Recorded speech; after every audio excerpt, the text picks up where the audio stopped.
Okay guys, രാവിലെ തന്നെ സോമൻ നമുക്ക് വീണ്ടും ഒരു ചലഞ്ചൊക്കെ തന്നേക്കാണ് കേട്ടോ. അത് വേറൊന്നല്ല, എൻ്റെ കയ്യിൽ ഒരു താറുണ്ട്. ഇത് പക്ഷേ താറിൻ്റെ ഫൈഡോറാ. ഇതേപോലെ തന്നെ സോമൻ്റെ കയ്യിലും ഒരു താറുണ്ട്. അത് താറിൻ്റെ ത്രീ ഡോറാ. സോമനപ്പോൾ നമ്മളെ ചലഞ്ച് ചെയ്തേക്കാ. ഈ താറിൻ്റെ ത്രീ ഡോറാണോ താറിൻ്റെ ഫൈവ് ഡോറാണോ ഏത് വണ്ടിയാണ് നല്ലത് എന്ന് സോമന് അറിയണം. അതിനാണ് നമ്മളെ ചലഞ്ച് ചെയ്തത്. ഈ ചലഞ്ച് എന്ന് പറയുന്നത് വേറെ ഒന്നുമല്ല കേട്ടാ, നമ്മുടെ ജുറാസിക് പാർക്കിൻ്റെ അവിടെ ഒരു ചെറിയ ഡ്രാഗ് റേസ്, അതാണ് ചലഞ്ച്. എന്നാൽ പിന്നെ നമുക്ക് ഒരു കാര്യം ചെയ്യാം, ആ ചലഞ്ചിൽ പോയിട്ട് പാർട്ടിസിപ്പേറ്റ് ചെയ്യാം. ഇത് പിന്നെ സോമൻ്റെ ഒരു ആഗ്രഹമല്ലേ, അതങ്ങ് സാധിച്ചു കൊടുക്കാം. എൻ്റെ കയ്യിൽ പിന്നെ ഒരു ഡിഫൻഡറും കൂടി ഉണ്ട് കേട്ടാ. അതൊക്കെ കൊണ്ടുപോയി കഴിഞ്ഞാൽ സോമൻ നമ്മളെ ചലഞ്ച് ചെയ്യില്ല, അത് വേറെ കാര്യം. എന്തെങ്കിലും ആവട്ടെ, നമുക്ക് ഈ വണ്ടിയും കൊണ്ട് നേരെ ജുറാസിക് പാർക്കിൽ പോവാം. എൻ്റെ വണ്ടിയിൽ പിന്നെ ഇഷ്ടം പോലെ ഫീച്ചേഴ്സ് ഉണ്ട് കേട്ടാ. എൻ്റെ വണ്ടിയിൽ സൺറൂഫ് ഉണ്ട്, എഡാസ് ഉണ്ട്, 360 ക്യാമറ ഉണ്ട്, അങ്ങനെ എല്ലാ ഫീച്ചേഴ്സും ഉണ്ട്. അതുമാത്രമല്ല 4x4 ഉണ്ട്. ഈ സോമൻ്റെ വണ്ടിയിൽ അതൊന്നുമില്ല. സോമൻ്റെ വണ്ടി 4x4 പോലല്ല, അത് 4x2 അല്ലെങ്കിൽ റിയർ വീൽ ഡ്രൈവ് എന്ന് പറയും. സോമന് ഒരു 4x4 വണ്ടി പോലും മേടിക്കാൻ പറ്റിയില്ല, എന്നിട്ടാണ് എൻ്റെ അടുത്ത് ചലഞ്ച് ചെയ്യണേ. എന്താ സംഭവിക്കാന്ന് നമുക്ക് നോക്കി നോക്കാം. ഇവിടെ ഇപ്പോൾ നമ്മൾ ജുറാസിക് പാർക്കിലേക്ക് എത്തിയേക്കാണ് കേട്ടാ. നമുക്ക് ജുറാസിക് പാർക്കിൻ്റെ അകത്തേക്ക് കയറണ്ട, നമുക്ക് ഇവിടെ വെയിറ്റ് ചെയ്യാം. ഈ കാണുന്ന റോട്ടിലാണ് ഡ്രാഗ് റേസ് നടക്കണേ. സോമൻ പക്ഷേ വന്നിട്ടില്ല കേട്ടാ, സോമനെ കാണാനില്ല. നമുക്ക് കുറച്ചു നേരം വെയിറ്റ് ചെയ്യാം. Meanwhile, ഓക്കെ, ഇവിടെ അങ്ങനെ സോമൻ വന്നേക്കാണ് കേട്ടാ. എടാ സോമ, അപ്പോൾ എങ്ങനെയാണ് കാര്യങ്ങളൊക്കെ? തോൽക്കാനായിട്ട് റെഡിയല്ലേ? അതിനല്ലേ എന്നെ ചലഞ്ച് ചെയ്തേ? എനിക്ക് മനസ്സിലായി. തോൽക്കേ? ആര് തോൽക്കണ്? ഞാനൊന്നും ഈ റേസിൽ തോൽക്കാൻ പോണില്ല. നീയായിരിക്കും തോൽക്ക. കാരണം എൻ്റെ കയ്യിൽ ഉള്ളത് താറിൻ്റെ ത്രീ ഡോറാ. എൻ്റെ വണ്ടിക്കാണ് കൂടുതൽ പവർ. എടാ സോമ, നീ എന്തൊക്കെയാ പറയണേ? ഇതിപ്പോൾ താറിൻ്റെ ത്രീ ഡോറായാലും ഫൈവ് ഡോറായാലും രണ്ടിലും സെയിം എഞ്ചിനാ വരണേ. പിന്നെ എങ്ങനെയാ നിന്റെ വണ്ടിക്ക് മാത്രം പവർ കൂടണേ? അതൊക്കെ ഉണ്ട് മോനെ, എൻ്റെ വണ്ടിക്കാ പവർ കൂടുതൽ. പിന്നെ ഇവിടെ 2 റേസ് ഉണ്ട് കേട്ടാ.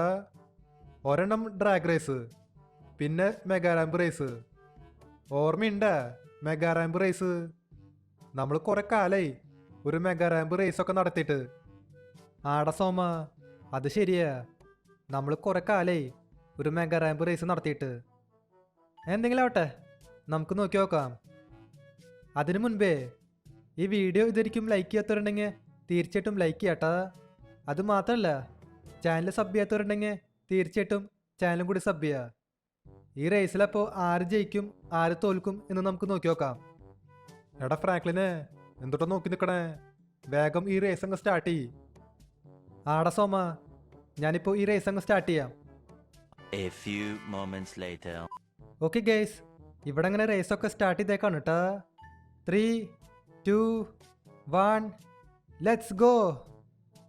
ഓക്കെ, ഈ റേസിലിപ്പോൾ ആര് ജയിക്കുമെന്ന് നമുക്ക് നോക്കാം. ഇതെന്തത്? സോമൻ്റെ വണ്ടിക്ക് നല്ല സ്പീഡ് ഉണ്ടല്ലോ. സോമൻ്റെ കയറിപ്പോണ്ട്. അത് കൊള്ളാണ്ടാ. എൻ്റെ വണ്ടിക്കപ്പോൾ സ്പീഡില്ലേ? അങ്ങനെ വരാൻ വഴിയില്ല. എൻ്റെ വണ്ടിക്ക് അത്യാവശ്യം സ്പീഡൊക്കെ ഉണ്ട്. സോമനിനി എൻജിനിൽ മോഡിഫൈ ചെയ്താ? എനിക്കിപ്പോൾ സംശയമുണ്ട്. സോമൻ മിക്കവാറേ വണ്ടിയുടെ എൻജിൻ മോഡിഫൈ ചെയ്തിട്ടുണ്ടാവും, അതുകൊണ്ടും ഇങ്ങനെ സ്പീഡിൽ പോവുണ്ടാവുക. ഇവിടെ ഇങ്ങനെ സോമൻ ഫിനിഷ് ലൈനിൽ എത്തിയേക്കാണ് കേട്ടാ. അവിടെ പിന്നെ ഒരു റെയിൽവേ ട്രാക്ക് ഉണ്ടായിരുന്നു, അതാണ് ഫിനിഷ് ലൈൻ. എടാ സോമ, എന്നാലും ഇതൊക്കെ എങ്ങനെ സാധിക്കണേ? നീ എങ്ങനെ ഈ റേസിൽ ജയിച്ചേ? സത്യം പറ, നീ നിന്റെ വണ്ടിയുടെ എൻജിൻ മോഡിഫൈ ചെയ്തില്ലേ? അപ്ഗ്രേഡ് ചെയ്തില്ലേ? ഒന്ന് പോയടാ, ഞാൻ എൻജിനൊന്നും മോഡിഫൈ ചെയ്തിട്ടില്ല. അതിനൊക്കെ കുറെ പൈസ ചിലവാവും, അത്ര പൈസയൊന്നും എൻ്റെ കയ്യിലില്ല. ആണോ? എന്നാ ശരി, നമുക്ക് അടുത്ത റേസിൽ കാണാം. അടുത്തത് പിന്നെ മെഗാറാമ്പ് റേസ് അല്ലേ? അവിടെ നീ എന്തായാലും തോൽക്കും, ഉറപ്പാ. ആടാ ഫ്രാങ്ക്ലിനെ, നമുക്ക് അന്നേരം നോക്കാം. നീ ഇപ്പോൾ ഏതായാലും അവിടേക്ക് ചെല്ല്, ഞാനിപ്പോൾ വരാം. ഓക്കെ ഗേസ്, നേരത്തെ ഡ്രാഗ് റേസിലേ നമ്മൾ നൈസായിട്ട് തോറ്റേക്കാണ് കേട്ടാ. സോമനാണ് ആ കളിയിൽ ജയിച്ചത്. എന്തെങ്കിലും ആവട്ടെ, നമുക്ക് അടുത്ത റേസിൽ പാർട്ടിസിപ്പേറ്റ് ചെയ്യാം. അടുത്ത റേസിൽ പിന്നെ സോമൻ ജയിക്കില്ല. സോമൻ ജയിക്കാനായിട്ട് ചാൻസ് കുറവാ. അത് പിന്നെ വേറൊന്നുമല്ല, ഇത് ഒരു മെഗാ റാമ്പ് റേസാ. ഇത് പിന്നെ വലിയൊരു കയറ്റം കൂടിയാ. നമുക്ക് ഈ കയറ്റം കയറി പോണം. എൻ്റെ വണ്ടിയിൽ പിന്നെ 4x4 ഉണ്ട്. 4x4 ഉള്ളതുകൊണ്ട് നമുക്ക് സുഖമായിട്ട് കയറ്റം കയറാൻ പറ്റും. സോമൻ്റെ വണ്ടിയിൽ പക്ഷെ അതില്ല. അതുകൊണ്ട് മിക്കവാറും ഈ റേസിൽ ഞാനായിരിക്കും ജയിക്കുക. നമുക്ക് ഈ മെഗാ റാമ്പിൻ്റെ മേലേക്ക് കയറണം. ഇവിടെ ഇപ്പോൾ സോമൻ വന്നിട്ടില്ല ഏട്ടാ. സോമൻ അപ്പോഴേക്കും എങ്ങോട്ടേക്കാണോ പോയേ? നമുക്ക് തൽക്കാലം അവൻ വരണവരെ വെയിറ്റ് ചെയ്യാം.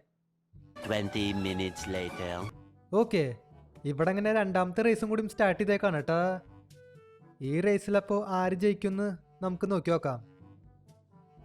എൻ്റെ വണ്ടിയിൽ പിന്നെ 4x4 ഉണ്ട്. അതൊക്കെ ഞാൻ ആക്ടിവേറ്റ് ചെയ്തു. സോമൻ പിന്നെ ആക്ടിവേറ്റ് ചെയ്തില്ല, കാരണം അവൻ്റെ വണ്ടിയിൽ അത് വരുന്നില്ല. എൻ്റെ വണ്ടി പിന്നെ കുഴപ്പമില്ലാണ്ട് കയറ്റം കയറുന്നുണ്ട് കേട്ടാ. വലിയ സീനൊന്നുമില്ല. എടാ സോമ, എന്താടാ കയറണില്ലേ?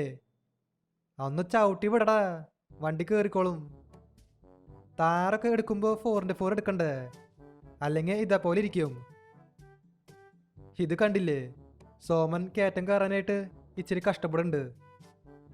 സോമൻ പിന്നെ 4x4 നോക്കിയിട്ടല്ല മേടിച്ചേ, കാരണം അവന് റോഡ് പ്രസൻസ് വേണം. 4 ആള് അവൻ്റെ വണ്ടിമ്മ നോക്കണം. അതിനാണ് അവൻ താറെടുത്തത്. അവൻ 4x4 ഒന്നും നോക്കിയില്ല. ഇവിടെ പിന്നെ കണ്ടില്ലേ, നമ്മൾ ഈ റേസിൽ ജയിച്ചു. സുഖമായിട്ട് കയറ്റം കയറി. അവൻ ഇതുവരെയും കയറി വന്നില്ല. ഓ തേങ്ങ, ഈ താറെടുക്കുമ്പോൾ 4x4 എടുത്താൽ മതിയായിരുന്നു. അങ്ങനെയായിരുന്നെങ്കിൽ നീ കാണുന്ന മെഗാ റാമ്പ് റേസിൽ ജയിക്കില്ലായിരുന്നു. ആടാ സോമ, ഇനിയിപ്പോൾ പറഞ്ഞിട്ട് കാര്യമില്ല. ഞാനിപ്പോൾ ഏതായാലും ഈ റേസിൽ ജയിച്ചു. ഇവിടെ പിന്നെ 2 റേസ് നടന്നിട്ടുണ്ടായിരുന്നു. അതിൽ ഒരു റേസിൽ സോമൻ ജയിച്ചു, ഒരെണ്ണത്തിൽ ഞാൻ ജയിച്ചു. ഓക്കെ, രണ്ടും ഈക്വലായി. ഇതിലിപ്പോൾ എന്താ പ്രശ്നമുള്ളത്? ഒരു പ്രശ്നവുമില്ല. എടാ സോമ, എന്നാ പിന്നെ ശരിയപ്പോ നമുക്കിനി വേറെ വല്ല റേസിൽ കാണാം. എന്നാലും ആ സോമൻ്റെ താറില്ലേ, അത് 4x4 ആയിരുന്നെങ്കിൽ പണിപ്പാളേനെ. സോമൻ ആ മെഗാ റാമ്പ് റേസിൽ ജയിച്ചേനെ. ഇത് പിന്നെ എന്തോ ഭാഗ്യത്തിന് നമ്മൾ ഈ റേസിൽ ജയിച്ചു. അതിപ്പോൾ ഏതായാലും നല്ല കാര്യമാണ്. എന്തെങ്കിലും ആവട്ടെ. അപ്പോൾ ഇതുള്ളൂ നമ്മുടെ ഇന്നത്തെ വീഡിയോ. അപ്പോൾ വീഡിയോ ഇഷ്ടമായ ലൈക്ക് ചെയ്യുക. ചാനൽ സബ് ചെയ്യാത്തവരുണ്ടെങ്കിൽ ചാനൽ കൂടി സബ് ചെയ്യുക. അതിൻ്റെ അപ്പുറത്ത് കാണുന്ന ബെല്ലൈക്കൺ കൂടി എനേബിൾ ചെയ്താൽ നോട്ടിഫിക്കേഷൻസ് കിട്ടും. അപ്പോൾ പുതിയൊരു വീഡിയോയിൽ കാണാം. എല്ലാവർക്കും ഗുഡ് ബൈ.